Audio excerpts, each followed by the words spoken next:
से प्रेरित है। जिनके साथ ये घटनाएं घटी उसकी वास्तविकता उन्हीं तक सीमित है। भूत प्रेतों और अपसामान्य विषयों के होने पर चैनल कोई दावा नहीं करता और न ही प्रोत्साहन करता है। बस एक दावा करता है और वो है डर।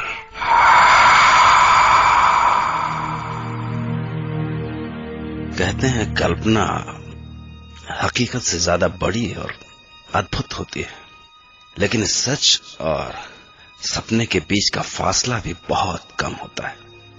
कई बार हमारे साथ घटी घटनाएं हमारे लिए तो हकीकत होती हैं, पर औरों के लिए कोरी कल्पना। मैं डॉक्टर नागर, पेशे से मनोवैज्ञानिक और पैशन से ह्यूमन माइंड का फैन, हर रात आपके पास लेकर आऊंगा मुझसे मिले कुछ लोगों की आप बीती, कुछ घटनाएं, कुछ किस्से जिन्हें सुन के आप भी सोचने लगेंगे कि क्या वो सच था। क्या वो सच था? आज हम सुनेंगे मुंबई से अनुज जोशी की कहानी। अनुज, जो भूत प्रेतों की बातों पर विश्वास नहीं करते थे। वो रात थी 16 दिसंबर 2007 की। मैं मुंबई पुणे एक्सप्रेसवे पर तकरीबन 100 के ऊपर की स्पीड से मुंबई वापस आ रहा था। बारिश में गाड़ी तेज चलाने का मजा ही कुछ और है। पर मेरी लाइफ में आगे क्या होने वाला था मुझे उसका बिल्कुल भी अंदाजा नहीं था। मैं मस्त बारिश को चीखता हुआ गाड़ी दौड़ा रहा था कि अचानक मेरा ध्यान पेट्रोल इंडिकेटर पर गया एंड आई रियलाइज कि पेट्रोल लगभग खत्म हो चुका है। एज एक्सपेक्टेड अगले 10 सेकंड में ही गाड़ी बंद पड़ गई। Oh hell, the only way out was डब्बा लेकर पेट्रोल पंप तक जाओ और वापस आओ। तेज बारिश और 5 किलोमीटर का वॉक। उफ, खैर डब्बा लेकर बाहर बारिश में निकला।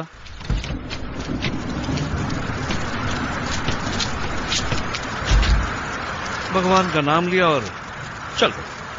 तब लगा जैसे भगवान ने मेरी सुनी, क्योंकि 10 कदम ही चला था कि देखा कि पीछे से एक गाड़ी चली गई। मैंने लिफ्ट मांगी और गाड़ी रुक गई।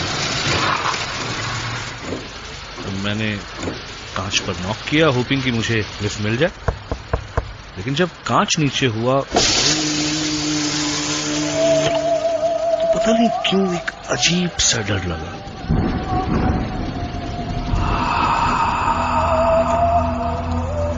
अंदर झांक के देखा तो सिर्फ एक बूढ़ा आदमी गाड़ी चला रहा था। नीला सूट, नीली हैट और बड़ी बड़ी आंखें। हेलो, मैंने कहा। वो आदमी मेरी तरफ मुड़ा और मुस्कुराया, लेकिन वो मुस्कान बहुत अजीब सी थी, ऑलमोस्ट क्रीपी। और तब उसने अपना मुंह खोला और उस आदमी की आवाज सुनकर ऐसा लगा मानो किसी ने मेरी पीठ पर बर्फ डाल दिया। उसने कहा, हेलो। सच एक बार मन में आया कि तुरंत यहां से भाग जाऊं, पर मैंने अपने आप को संभाला और कहा, सर लिफ्ट मिलेगी? मुझे आगे 5 किलोमीटर तक जाना है, एक पेट्रोल पंप तक। उस आदमी ने अपनी उसी ही पतली और अजीब सी आवाज में जवाब दिया, जरूर आओ, बैठो। Thank you sir.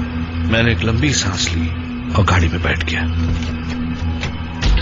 कई बार कैसे होता है ना, वो कुछ करते ही मन से आवाज आती है कि गलत किया बॉस, गलत किया। बस वैसी ही आवाज मेरे मन में आ रही थी। मैंने फाइनली कहा, हेलो सर, मेरा नाम अनुज है। Call me Freddy.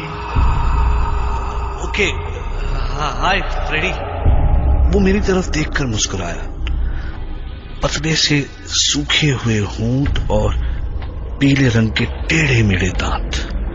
मेरी तरफ मुस्कुराने के बाद फ्रेडी डिकोस्टा फिर आगे देखने लगा। धीरे धीरे मेरा डर बढ़ने लगा। फाइनली बातचीत करने के इंटेंशन से मेरे मन में जो आया मैंने कह दिया, आप बहुत खुश लग रहे हैं मिस्टर फ्रेडी। ओह यस, मैं बहुत खुश हूँ। मैं कल सुबह अपने एक दोस्त से 4 साल के बाद मिलूंगा। अच्छा, देखो ये है उसकी तस्वीर। और उसने मुझे एक आदमी की तस्वीर दिखाई। मोटा सा आदमी, उम्र लगभग 50। ओह, तो इसलिए फ्रेडी मुस्कुरा रहे थे। मेरी जान में जान आई। थोड़ा गिल्टी भी फील हुआ, लेकिन इससे पहले मैं कुछ कहता सामने पेट्रोल पंप आ गया। मैंने फाइनली फ्रेडी से कहा, एक बार फिर से thank you sir. Oh sorry Freddy. That is all right. अगर तुम्हें कभी भी मुझसे बात करनी हो तो you can call me. और मेरे हाँ या ना कहने से पहले ही उसने अपनी जेब से कुछ कागजों का बंडल निकाला। काफी पुराने कागज थे वो, और उनमें से उसने एक कागज का कोना फाड़ा और उसमें लिखा फ्रेडी डिकोस्टा और अपना टेलीफोन नंबर और बैंड्रा वेस्ट का अपना एड्रेस। तो मुझे कागज दे दिया। मैं जैसे ही उतरा उसने अपनी उसी डरावनी आवाज में कहा, फिर मिलेंगे, बाय।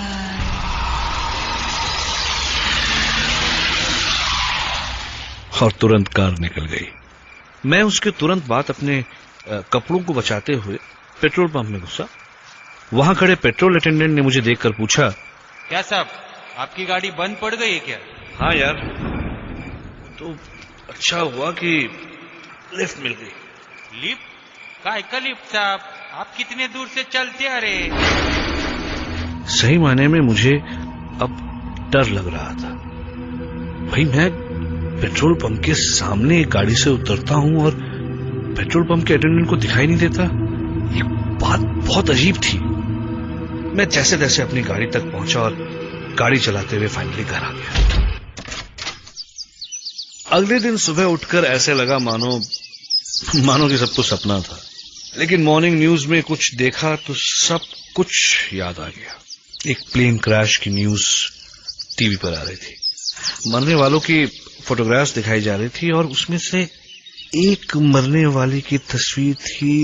मैं तुरंत पहचान गया उसे। मुझे बहुत बुरा लगा। अरे ये आदमी तो वही है जिससे फ्रेडी डिकोस्टा 4 साल बाद मिलने वाला था। मैंने तुरंत वो कागज ढूंढा और उस नंबर पर कॉल किया। एक औरत ने फोन उठाया और मैंने कहा कि फ्रेडी डिकोस्टा से बात कर सकता हूं। तो उस औरत ने गुस्से में कहा, व्हाट नॉनसेंस, क्या मजाक है ये? और फोन रख दिया। मुझे बड़ा अजीब लगा। मैंने फिर से कॉल लगाया। हेलो, अपनी मालकिन या मालिक को फोन दीजिए। और ये कोई बात करने का तरीका है? सामने से औरत ने मुझसे भी ज्यादा गुस्से में कहा, डू यू नो, आप मेरे हस्बैंड फ्रेडी डिकोस्टा के बारे में बात कर रहे हैं, जिन्हें मरे 4 साल हो चुके हैं। मुझे अचानक ऐसे लगा जैसे मैं अपनी सीट के अंदर ही धंसता जा रहा हूं। कुछ समझ नहीं आया। गला सूख गया। कल रात जो मुझे मिला, कहीं वो फ्रेडी का। अब सिर्फ एक ही चारा बाकी था कि मैं उसकी बीवी से जाकर मिलूं।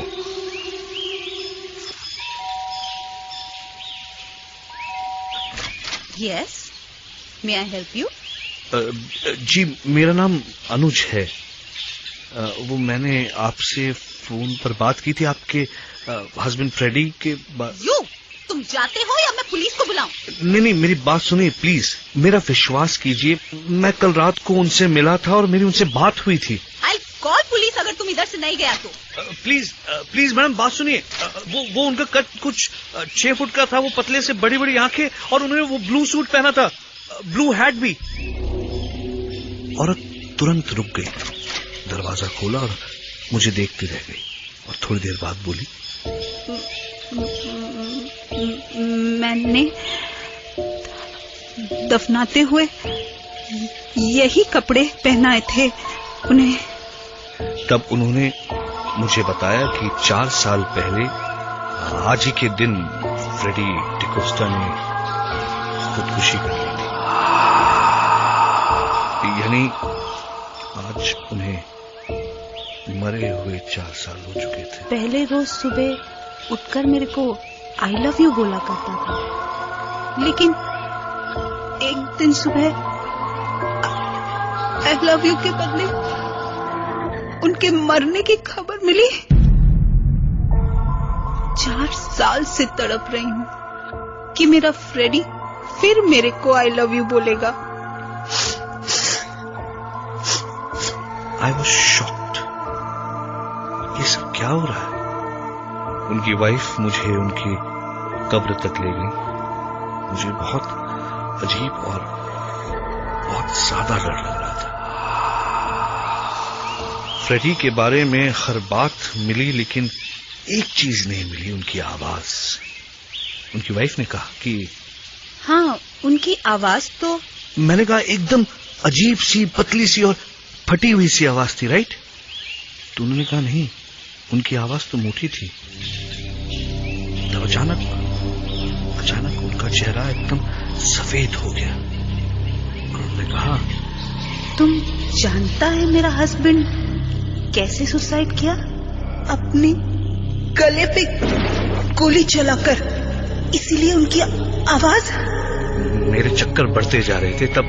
तब अचानक उनकी वाइफ ने मुझसे पूछा, पर आपको ये नंबर कैसे मिला? हाँ, उन्होंने मुझे वो कुछ कागजों का बंडल था उनकी जेब में, जिसमें से एक कागज फाड़कर उन्होंने मुझे दिया। अचानक उनकी आंखें और बड़ी हो गई और उन्होंने कहा, किधर है?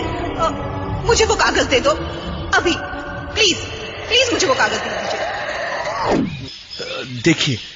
देखिए इसमें लिखा है फ्रेडी डिकोस्टा, ये फोन नंबर और ये एड्रेस। उस कागज को उन्होंने कुछ ऐसे छुआ जैसे कोई बहुत कीमती चीज हो, और उन्होंने कहा, फ्रेडी आर्मी में था और मैं उसको हमेशा चिट्ठी लिखता था, और ये कागज तो।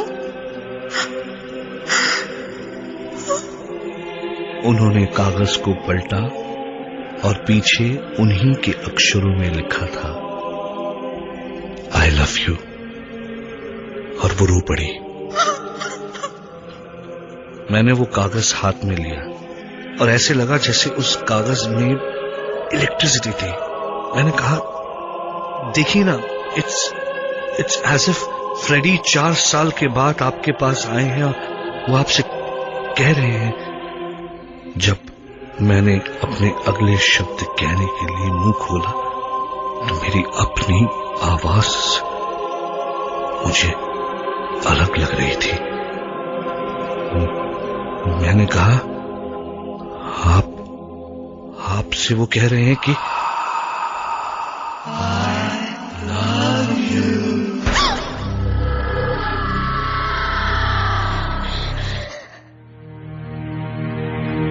हमारी चेतना पर किसी का जोर नहीं है। सपनों को तो आप बुलाते नहीं हैं, लेकिन वो फिर भी आते। इसी तरह जिंदगी में कुछ पड़ाव भी बिना बुलाए चले आते हैं। क्या सच में फ्रेडी डिकोस्टा मरने के बाद भी अनुज से मिले? अगर नहीं तो उसके पास वो कागज कहां से आया? क्या सच में मरने के बाद उनकी आवाज बदल गई थी? और क्या सच में उन्होंने अनुज के जरिए अपने प्यार का इजहार किया? कुछ बातें हमें खुली आंखों से नहीं, खुले मन से दिखती हैं। ऐसे में दिमाग तो सन्न रह जाता है और मन में सिर्फ एक सवाल दे जाता है,